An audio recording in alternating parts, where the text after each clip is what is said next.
to this God. And now, to begin, we're going to all stand and sing. One big family. Everybody get on your feet. See the light in everybody meet. Everybody get on your feet. See the light in everybody meet. Let us be reminded of who we come to be. We are love, we are one. One family. Hey, hey, yeah.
And now it's time to introduce the president of our corps, Dave Minyard, who will give us all the announcements. All right, Dave.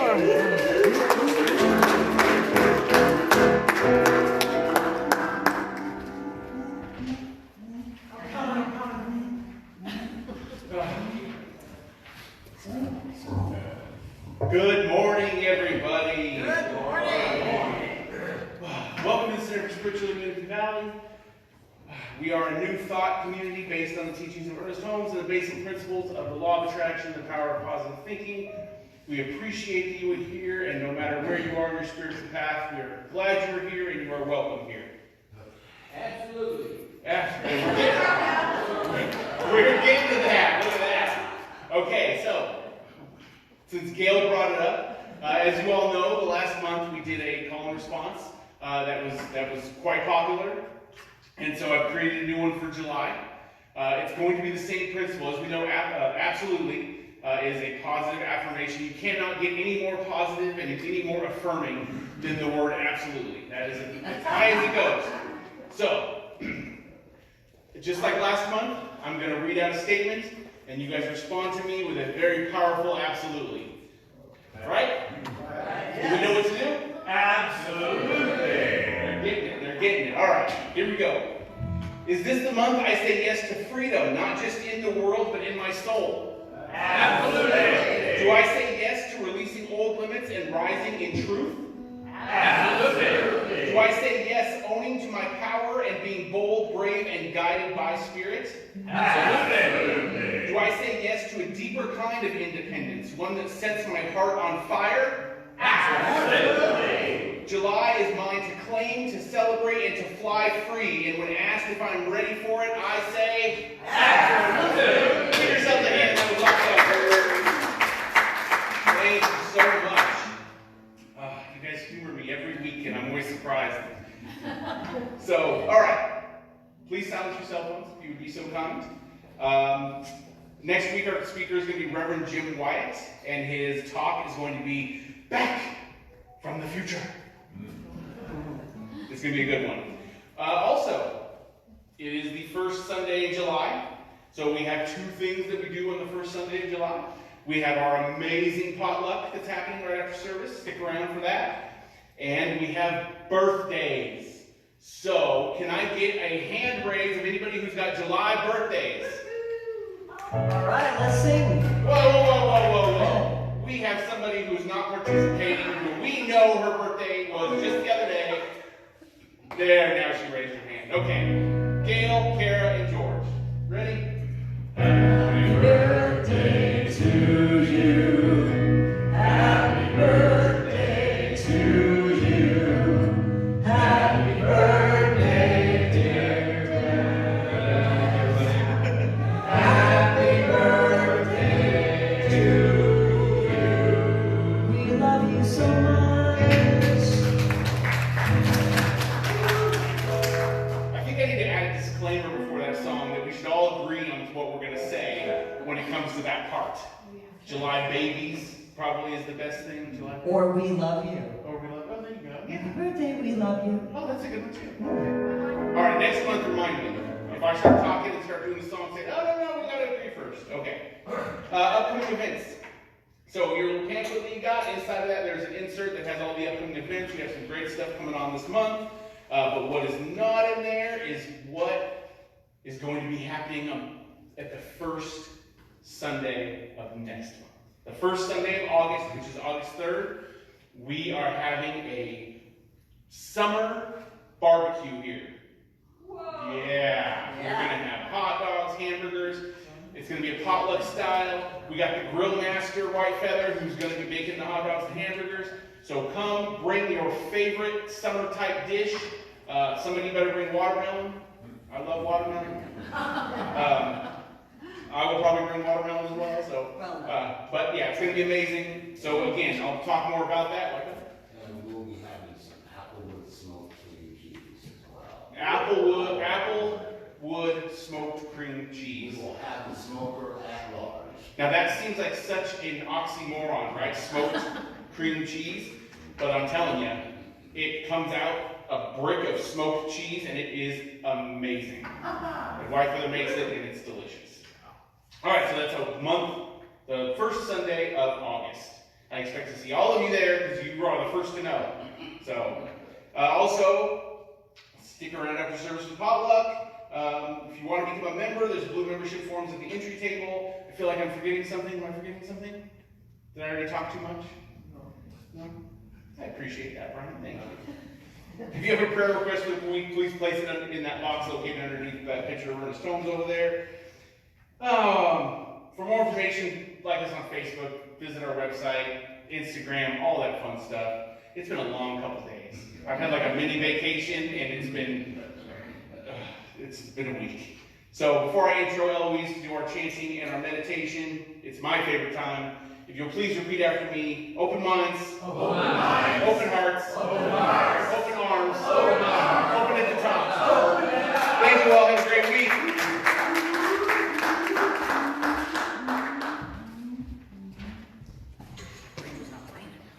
Let's take 3 deep breaths with each gong. Take a deep breath. Let the resonance enter you.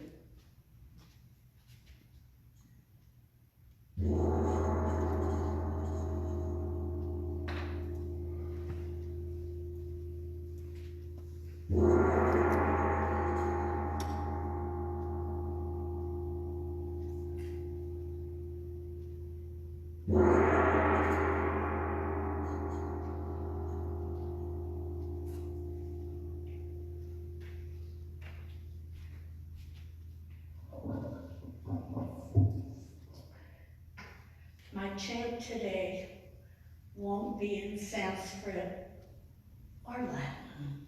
It will be in English. Oh, beautiful for spacious skies, for amber waves of grain, for purple mountain majesties, above the fruited plain.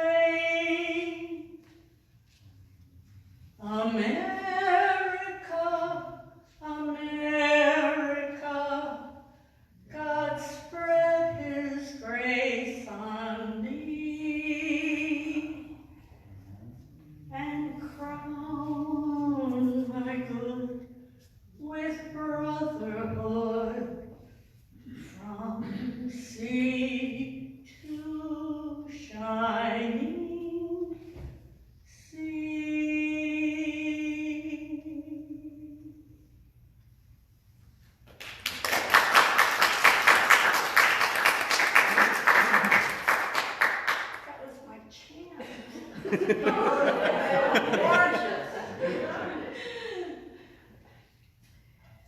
now on this beautiful sacred morning, where we are honoring our independence, because we are free, because we know who we are, because God is within, and that God gives us the power, the strength, the energy, the intuition, the knowledge that we can do and we can be whatever we choose. We are powerful. We are free. And we know who we are. The God that is within us lines us up with the endeavors we choose and shines that glorious divinity, that sacred space within, to let us be and do what's necessary, what's powerful for us. So we recognize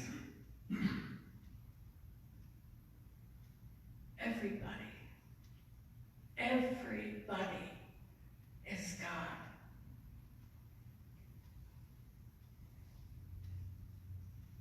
And we must use our power wisely. And in my gratitude for this philosophy, for this awareness,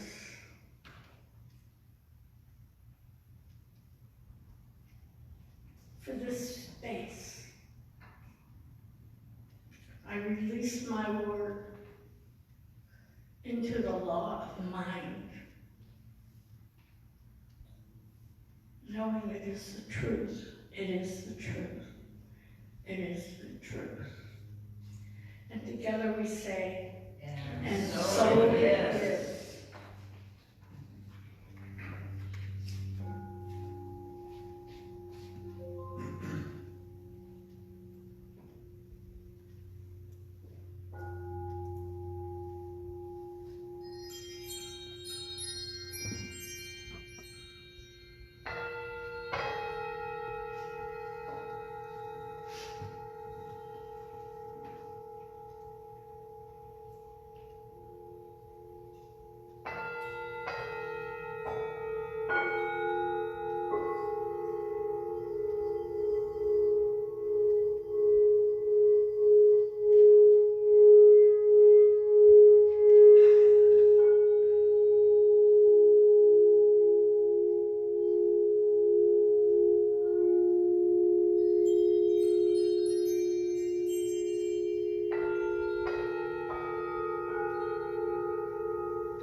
Science of Mind textbook,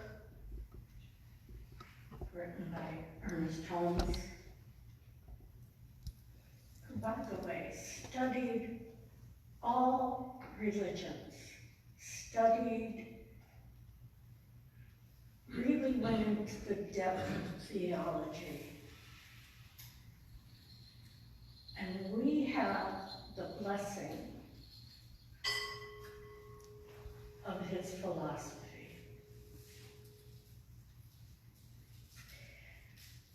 The reading is on page 290, Perfect Action, No Mistakes.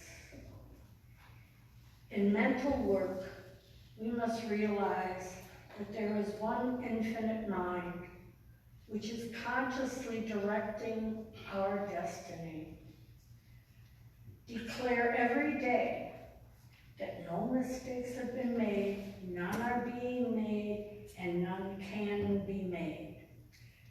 Declare there is one supreme intelligence which governs, guides, and guards, tells me what to do, when to act, and how to act. Having done this in perfect faith, act with perfect assurance.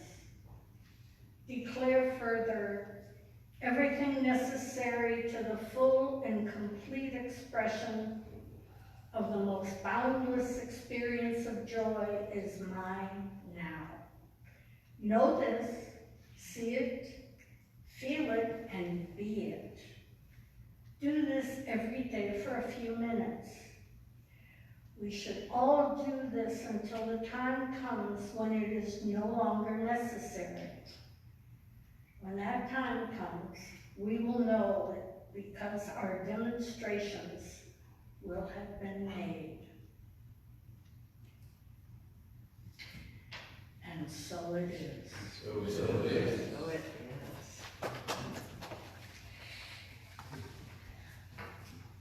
And now it's time for music. Yes. We love music.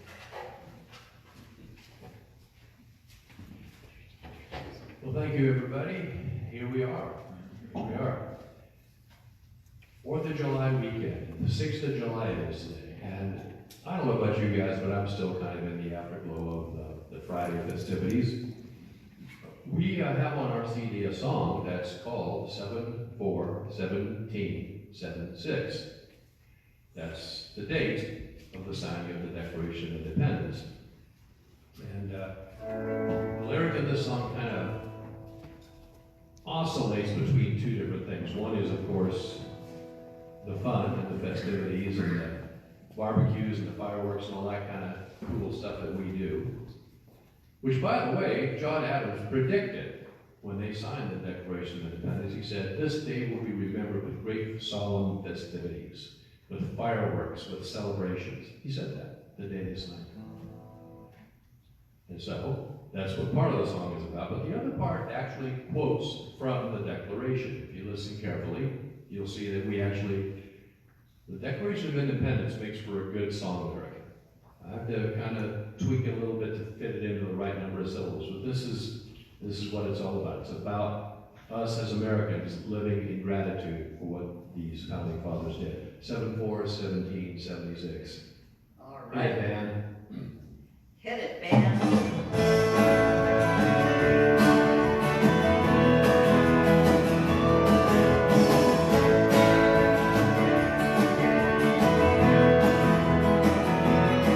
I can still recall the summer nights, the fireworks that blazed red, blue, and white, and all the sparklers that we waved.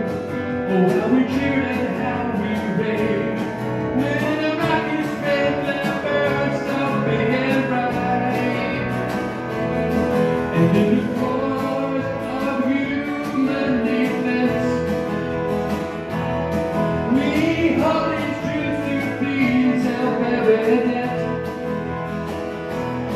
And so the 56 men signed their flags upon the line, and truly saying a message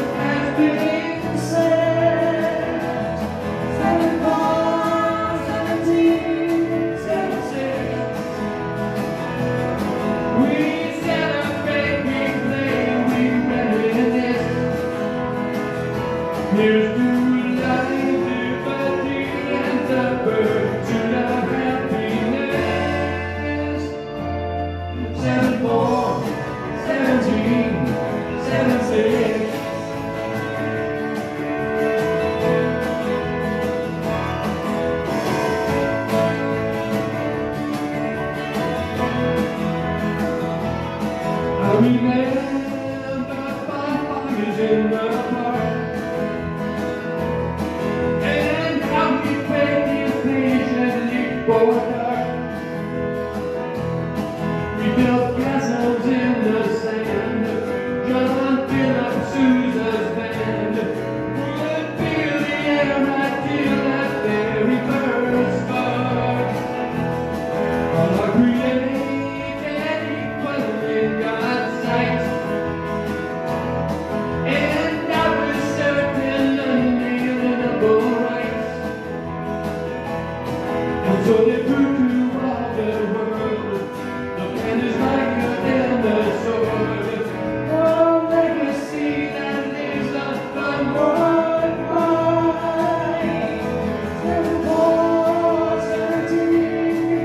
1776. We celebrate, we play, we reminisce. Here's to life, liberty, and the pursuit of happiness. 74, 17, 76. 74, 17, 76. July 4th, 1776.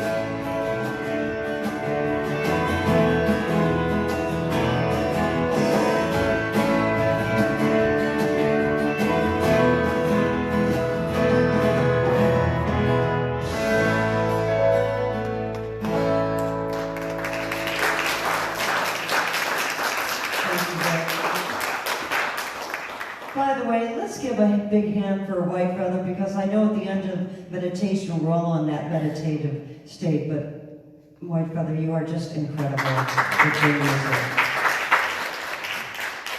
And now... You took me back to Canyon de Chelly, man. It was beautiful. My goodness, or any canyon. Beautiful. So, our speaker today is Mr. Barry Cahill, as I've said before, every time I introduce him, my husband of 37 years. This year, that is. And he is a lifetime learner and teacher. That is absolutely true. He's always reading something mystical and metaphysical, and he also teaches music, and he's also a good teacher on the microphone here today. So let's have a hand for Mr. Barry Cahill. Thank you, everybody. Thank you very much. Well, the July theme is taking the deep dive, and we're going to do that today. My talk today is the spirit of true independence. Independence from tyranny of the mind. Now, during this week, really all the way up until Friday and today, our thoughts turn to the founding fathers, to fireworks, barbecues, picnics, and the real meaning of American independence. This thing was going around about 10 years ago, and I think it was just brilliant, so I'm going to read from this. Have you ever wondered what happened to the 56 men who signed the Declaration of Independence? What kind of men were they? 24 were lawyers and jurists, 11 were merchants, 9 were farmers, men of means, well educated. But they signed the Declaration of Independence knowing full well that the penalty would be death if they were captured. And in fact, 5 signers were captured by the British as traitors and tortured before being hanged. 12 had their homes ransacked and burned. 2 lost their sons serving in the Revolutionary Army, and another 2 had their sons captured. 9 of the 56 fought and died from wounds or other hardships of the war. So, where do we go with that? Gratitude is the only place to go. We are so grateful for their sacrifice. And, you know, as Napoleon said, those who refuse to learn the lessons of history are doomed to repeat them. Freedom is never free. We have constantly in this country had to fight to preserve it. And we we should be grateful for the people who did that too. Whether it was the World Wars, the Civil War, all of the civil rights movements, the women's rights movement, etc. We have always had to keep the pressure on because there are those who would take away our freedom. And let's remember that in a spirit of gratitude as we go forward. Now, that's not what my talk is about today, but because we are here on the 4th of July weekend, I thought it was worth mentioning. What I want to talk about today is a deeper kind of independence from the tyranny of our own minds. Buddha said something really succinct and brilliant. He said, enlightenment is the end of suffering. If you're still suffering, you're not enlightened. If you're not suffering, you've crossed that threshold. By saying what it is not, he didn't make it into a superhuman goal to achieve sometime in the future. You don't have to walk on water, heal the sick, raise the dead to be enlightened. I do believe that's within our human potential. However, the first step across that line is, oh, I just realized I'm at peace. I'm not suffering anymore. You know, pain is going to happen in this world, isn't it? But you don't have to suffer. Suffering's a mental thing. He also was very big on the idea of being in the present moment. Being here and now. In the study of all things, spiritual, metaphysical, psychological, philosophical, the subject is often overlooked or just touched upon lightly, but I believe it's the very linchpin of the whole thing. It's what holds the entire spiritual progress forward together. You know, if one gets this one thing right, of being present, of being here, of being now, and being focused, the rest of it will tend to fall into place. So this is part of the thing that we want to achieve freedom from the tyranny of, is the illusion of time. Just as a quick aside, for you, where is the past? Point to it. Just think about it. Where's the past? Is it back there? Is it over here on that part of the timeline that goes like this, or from your perspective like this? Remember the old number line in math class? Negative numbers, 0, positive numbers. Does it go like that for you? Time is a mental construct. The only time there really is now. Really? Well, what about July 4th of last year? When you were experiencing July 4th of last year, that was now. At this point in time, it's only a memory. It no longer exists. The past only exists as a memory, and the future exists only as an imagination. Yes, we need clocks, we need calendars, appointment books, etc., because of the social contract. If we're going to catch an airplane, we need to know, okay, the airplane leaves next Friday at 5 p.m. Might want to jot that down on the calendar. Yes. And when we get on the airplane, it will be now. We won't get on the airplane in the future. The future will simply arrive as yet another part of the eternal now moment. You know, you might want to think of time, instead of being a number line that goes either this way, forward and back, or like the old math number line, you might want to think of it kind of like a sphere that radiates outward, and you're at the center of it. And the now is at the center of it. And as time goes on, that now moment gets bigger and bigger until it encompasses the entire universe. Or maybe not. Yes, we have the necessity of time for planning. You know, we all agree that service is here, 10 o'clock Sunday mornings, right? And once we get here, that's now. But some people live in what I like to call psychological or mental time. And this can be really tyrannical for a lot of people. They live in the past, they think about their regrets, their missed opportunities, their resentment or anger about something that happened, something someone did to me.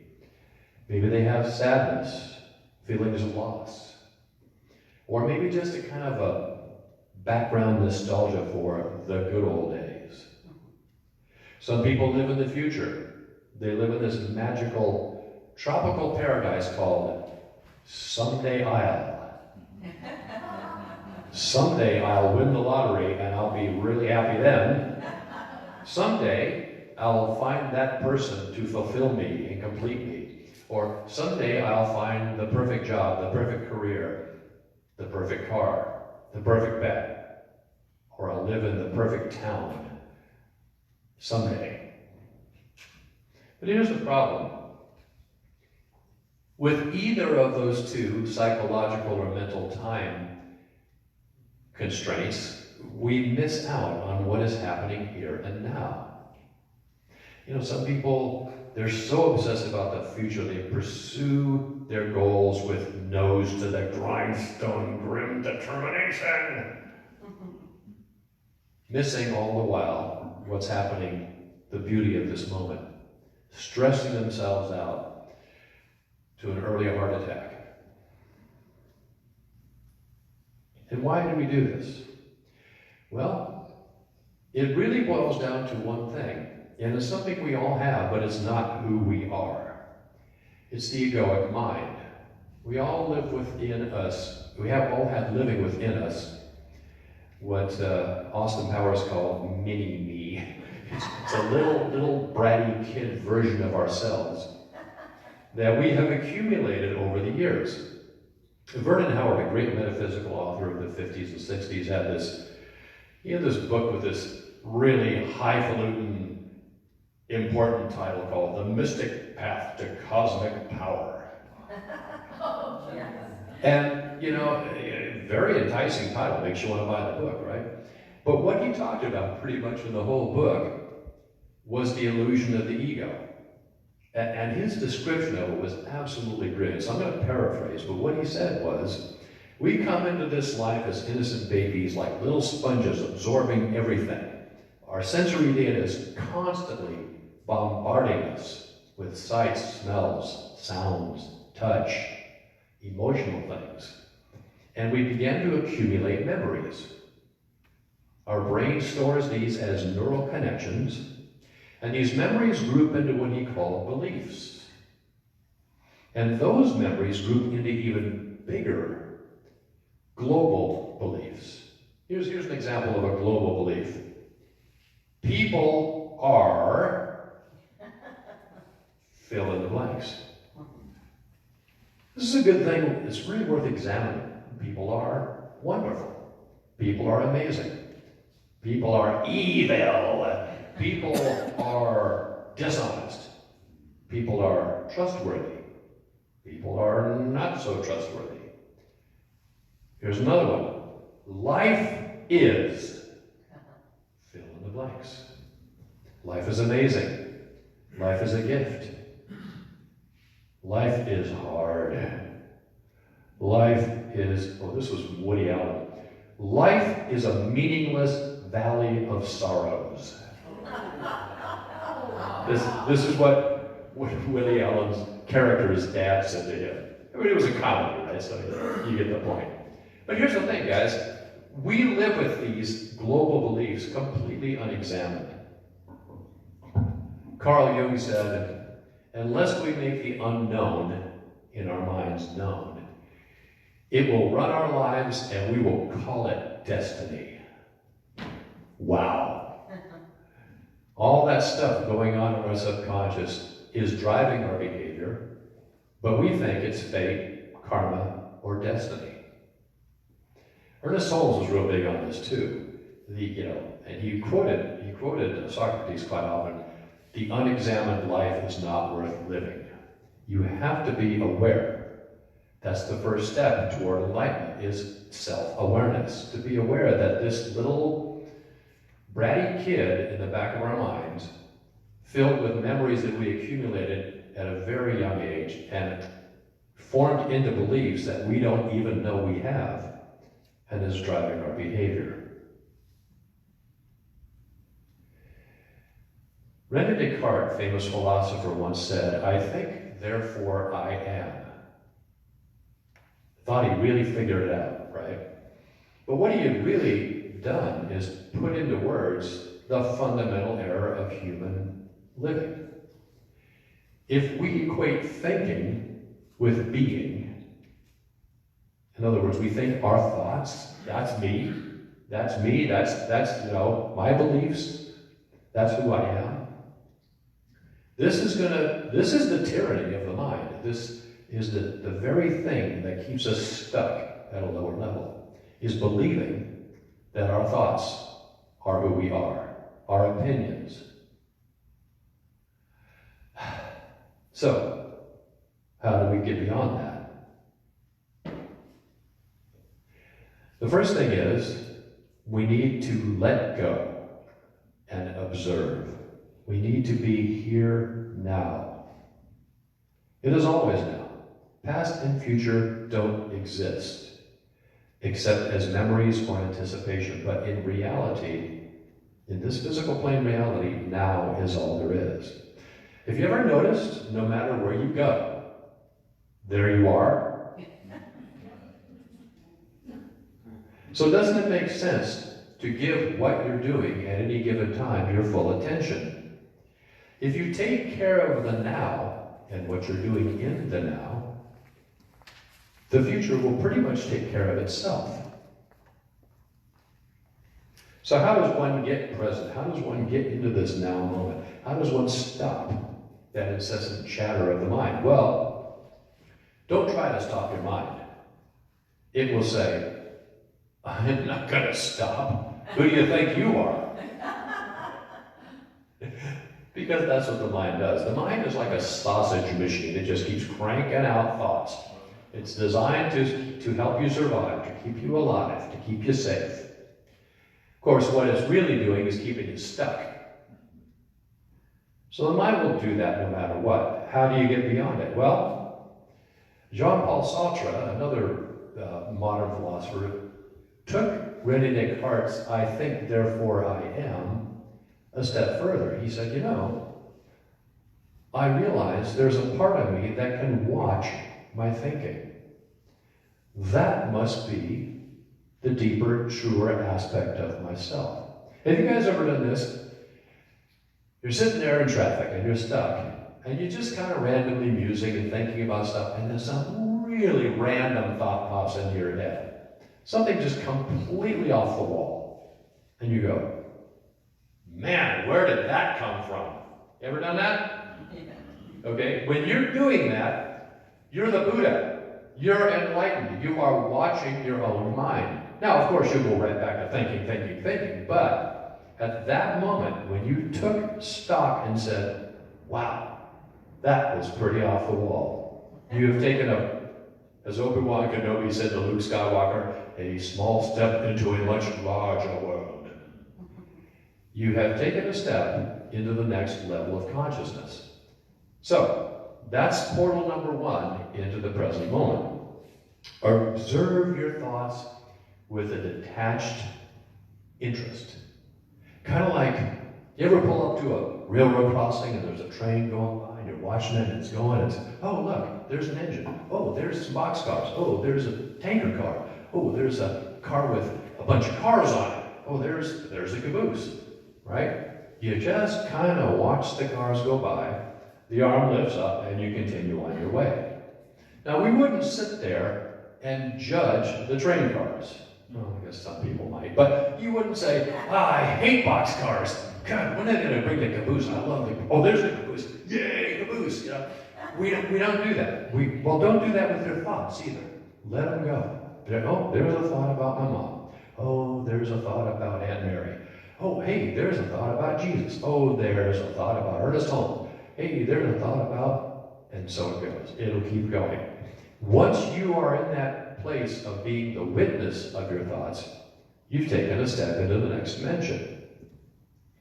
The second portal is feeling into the body. Body awareness is a really good way to get the mind to slow down. In most meditation practices, they will tell you, observe the breath. Feel the air going in, feel your lungs expanding, feel the air going out. It's really hard for the mind to keep going zip, zip, zip, zip, zip, zip, thought, thought, thought, thought, thought, when you're breathing, if you're aware of your breath. Feel into your hands, your feet. Feel that life energy in your hands, that kind of tingling sensation. And then feel your entire body as a continuous field of energy. The mind slows down when you do that. The third thing, when you're with other people, how do you get present? Active listening. How many of us sit there listening to somebody just waiting to get a word in edgewise? You're not really listening, you're thinking about what you're going to say. I do it. But you know what helps? Is if you kind of mentally repeat what they're saying. You mentally repeat what they're saying. It's a really interesting thing that happens. You begin to pick up on subtext in what the person is saying, and maybe even have what might be even considered sort of a psychic understanding of this person. They're telling me everything's really, really good, but they're having an issue. They're having a health crisis. They're having a relationship crisis. You begin to get the subtext of that stuff if you listen really carefully. Or maybe things are really going well. The fourth portal, and this is a tough one, accept what is. Maybe you are having a health challenge, or a relationship challenge, or a financial issue. Accept it. Acknowledge it. Now, by accept, I don't mean acquiesce and give up. Because that's just another mental construct. Oh, well, I guess I don't have it in me to get above this challenge. No. Accept it. Acknowledge it. It's there. Take a deep breath, and now that you've accepted it, rather than getting angry about it or depressed about it, just by the simple act of acceptance and taking a pause, the mind will then come up with better creative solutions to the problem. It's amazing. Okay, so here I am. I'm on a dark, rainy, muddy road, and I'm stuck in the mud. Okay, I'm stuck in the mud. It's cold and raining outside. What should I do? Oh, I can call AAA. Well, what if you don't have any cell service? Okay, I can go out and take these mats that my feet are on and use them for traction under my tires. And then once I'm on my way, hopefully it won't get stuck in the mud again. I'll put those in the trunk and wash them when I get home. See what I mean? The mind will come up with good solutions to whatever your problems are if you start by acceptance rather than anger or depression or frustration. The fifth portal is meditation. We all know about that here. Thank God. Early in life I found out about it.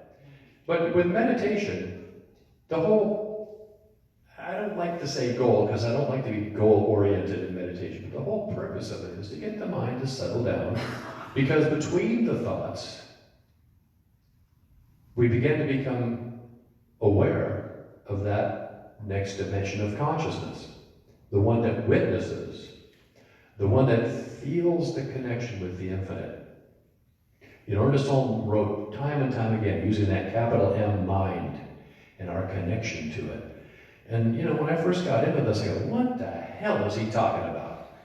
But then as I began practicing and getting deeper in my meditation, I began to get it.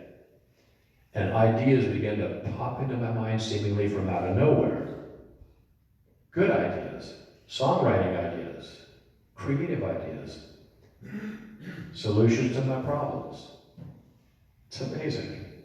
Everything is there. You just have to open yourself to it. And of course, the way you open yourself to it is to get your mind to shut the hell up for a minute and listen. The sixth portal and thank God we all have this, the most unconscious person on the planet has this, dreamless sleep. Every night, we are given a 4 or 5 hour reprieve from our thoughts. And you know what they say? No thoughts, no problems. When we're in that delta brainwave state, it's the slowest, it's like 0.2 cycles per second. In other words, it takes like 10 seconds for one cycle of our brain. When we're there, we're basically zero brain activity. And this is why we don't remember it, but we do this every night. It's a great way for the body to heal. It's a great way for the mind to unreel and let go of all the stuff.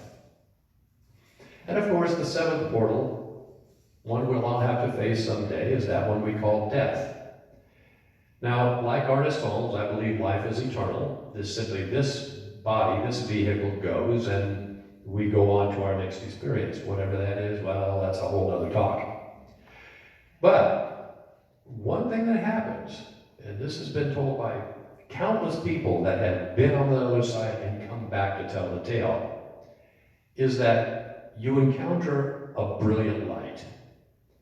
And the Buddha said that light is your original face, is the translation, your original face. You could say that's who you really are. You are that light, that ray of God that projects down into this body. Using the metaphor of God being the sun, we are all God's rays.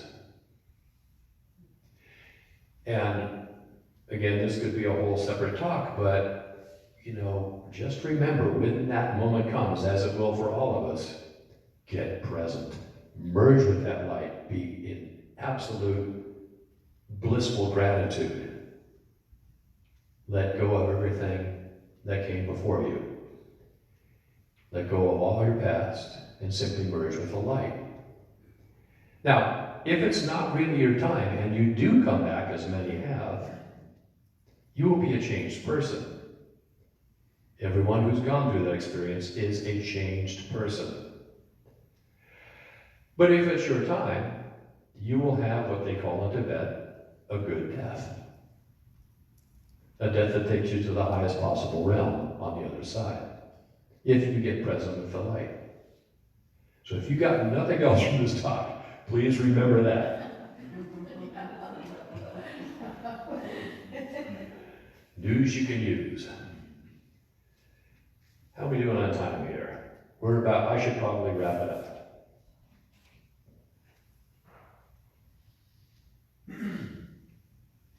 Plato talked about a metaphor of the cave. Maybe you've heard this. He talks about most of us are like people chained to the wall of a cave. There's a fire in the middle of the cave, and we're looking at our shadows against the wall, thinking that those shadows, that's me. You could take the metaphor a little further and say, what if this cave was behind a waterfall? And you think this cave is all there is, and the waterfall, an incessant noise, the water. And then one day, the waterfall stops. Maybe there's a drought. Maybe they built a dam upstream, who cares? But you look out, and oh my God, there's a whole world out there. Where's that been all my life? Well, ladies and gentlemen, I'm here to tell you, that whole world is on the other side of the waterfall of our incessant thoughts. With the constant noise of our minds, we are living a very, very small life as an ego. And if we can stop that incessant waterfall, even for a minute, we will get a glimpse out into the larger world, the larger universe in this case. We get a glimpse of our connection to the infinite mind, the infinite life. Some final thoughts. Emerson, from his essay on self-reliance, one of my favorites. The roses under my window make no reference to former roses or to better ones. They are what they are. They exist with God today. There is no time to them. There is simply the rose. It is perfect in every moment of its existence. But human beings postpone or remember. They don't live in the present, but with a reverted eye, lament the past, or, heedless of the riches that surround them, stand on tiptoe to foresee the future. They cannot be happy or strong until they too learn to live with nature in the present beyond time. Thank you. Namaste.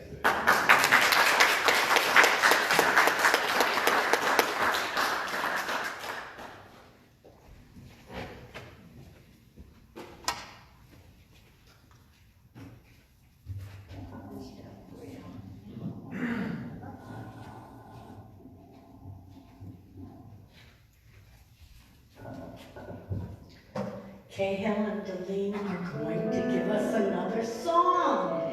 Yay! Thank you, honey. That was a wonderful talk. Of course, I'm kind of partial, I guess. Well, we're going to do a song by our friend Carl Anthony. We actually did this song here in May. I always keep track of all the music we do everywhere. But this is just such a perfect thing. As we liberate ourselves from our thoughts, we are awakened. So this is a chant. So I will call, and Cahill and you will respond, please. And then there's a group part that we sing together, Om Shanti. And of course, Om, the original sound of the universe, and Shanti, meaning peace.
Shanti,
Chantel. Oh, yes, yes. Yeah, Shanti Om. People. Peace. Shanti means peace.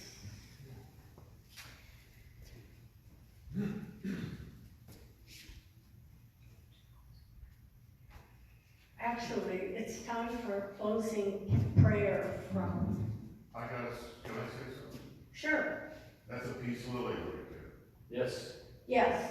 Yes, it And I got is. one at home. Oh, yeah. Thank you for pointing that out, Mark. That's the truth. Okay, Barry is going to give us a closing prayer. Father, Mother God, we give thanks. We give thanks for this country, for the sacrifices of all who came before us. We give thanks for our freedom to gather here. We give thanks for the service and the fellowship that we have here. We give thanks for all the blessings that are ours, both collectively and individually.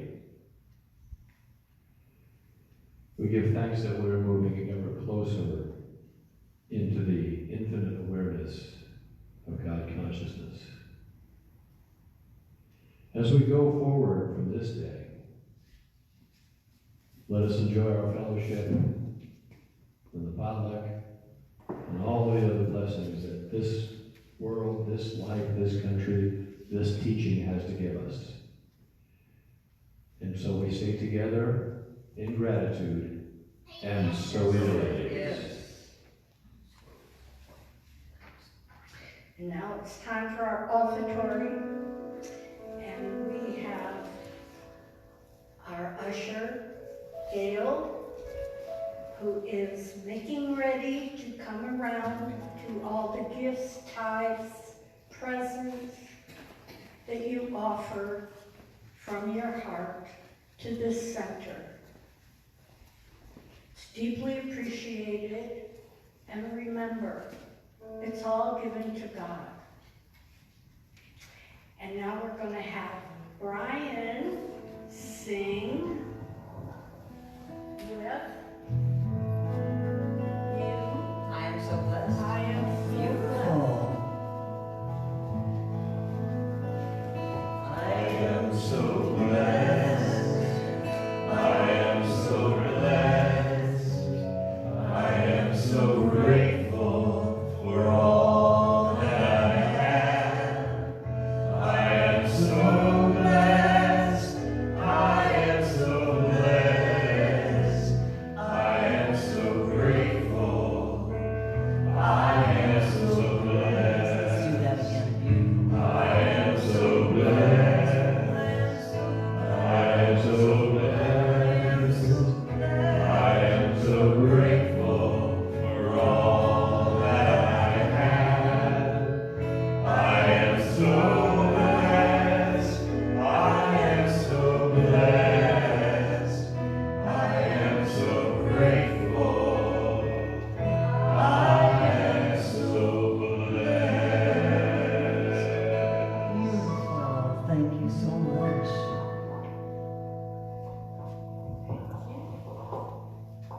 We'll wrap this around.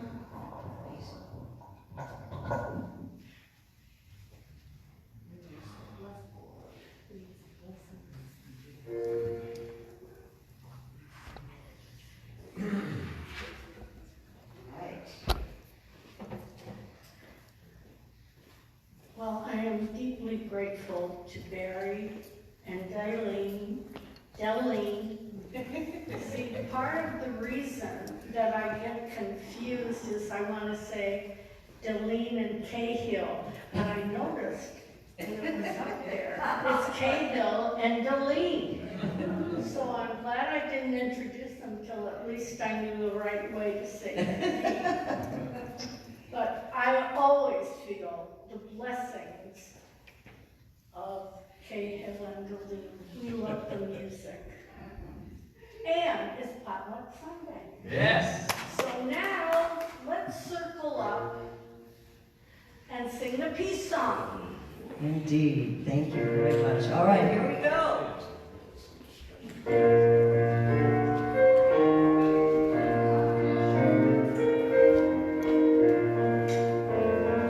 Let there be peace on earth, and let it begin with me.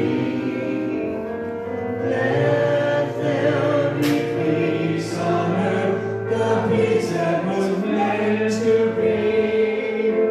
When God has our power, loved ones all agree.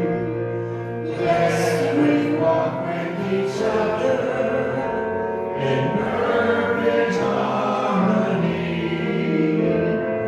Yes, peace begins with me. Yes, this is the moment now.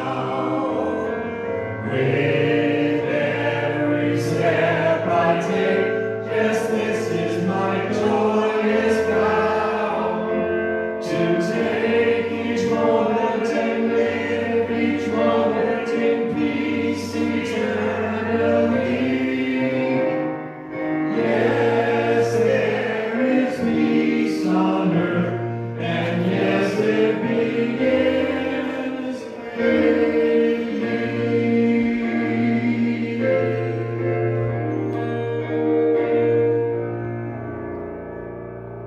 And as you're holding somebody's hand, repeat after me. Something wonderful is happening through me right now. Something wonderful is happening through me right now. It is this thing called life. It is this thing called life. It is this thing called love. It is this thing called love. It is this thing called great inner peace. It is this thing called great inner peace. And I accept and rejoice in it. And I accept and rejoice in it. And so it is. And so it